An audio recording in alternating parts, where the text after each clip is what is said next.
दोस्तों, आपने अमेज़न जंगल के बारे में बहुत कुछ सुना होगा, लेकिन क्या आपने एक ऐसी नदी के बारे में सुना है जिसमें अगर आप गलती से भी गिर गए तो आपकी जान नहीं बचेगी। जी हाँ दोस्त, रहस्यों से भरा अमेज़न जंगल एक अबूझ पहेली की तरह है। इस जंगल की गिनती दुनिया की सबसे बड़ी जंगलों में होती है, क्योंकि यह अरबों एकड़ में फैला हुआ है। यह जंगल इतना विशाल है कि यह अकेले 9 देशों की सीमाओं को छूता है। ऐसा भी कहा जाता है कि इस जंगल में ऐसे जीव जंतु और अन्य चीजें मौजूद हैं जिसके बारे में हम कल्पना भी नहीं कर सकते हैं। यही वजह है कि इस जंगल में ज्यादा आगे तक जाने के बारे में इंसान सोचता भी नहीं। आपको बता दें कि इसी जंगल में एक ऐसी नदी मौजूद है जिसका पानी हमेशा उबलता रहता है। ऐसा कहा जाता है कि अगर इसके पानी में गलती से भी कोई गिर जाए तो उसकी मौत लगभग तय है। पेरू में मौजूद इस रहस्यमय नदी की खोज भूवैज्ञानिक आंद्रे रूजो ने साल 2011 में की थी। कहानी बड़ी दिलचस्प है जिसके बारे में रूजो ने बताया। दरअसल बचपन से ही रूजो ने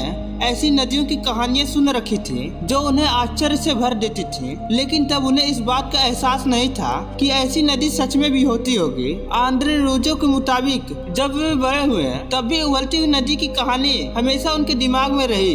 वो अक्सर ऐसा सोचते थे कि क्या सच में ऐसा संभव है। यहाँ तक कि उन्होंने विश्वविद्यालयों के सहयोगियों से भी जानना चाहा, लेकिन सबका जवाब ना ही था। इसके अलावा वैज्ञानिक तौर पर भी देखें तो ऐसा संभव नहीं है कि नदी का पानी हमेशा उबलता रहे जब तक कि आसपास कोई सक्रिय ज्वालामुखी ना हो। एक दिन वो अमेज़न के जंगलों में पहुंच गए जहां उन्हें अपनी काल्पनिक कहानी सच साबित होते हुए नजर आई। उन्होंने आखिरकार एक ऐसी नदी खोज कर ली जिसका पानी रहस्यमय तरीके से उबल रहा था। यह नदी करीब मील लंबी है। रूजो के मुताबिक इसका पानी इतना गर्म है कि आप इसमें चाय भी बना सकते हैं। लेकिन हैरान कर देने वाली बात तो यह है कि इसके आसपास कोई भी सक्रिय ज्वालामुखी नहीं है, फिर भी ये रहस्यमय तरीके से उबलता रहता है। दोस्त, इस रहस्यमय नदी को लेकर आपकी क्या राय है, कमेंट में जरूर बताइएगा। फिर मिलूंगा एक नए वीडियो में, तब तक आप हमारे साथ बने रहिएगा।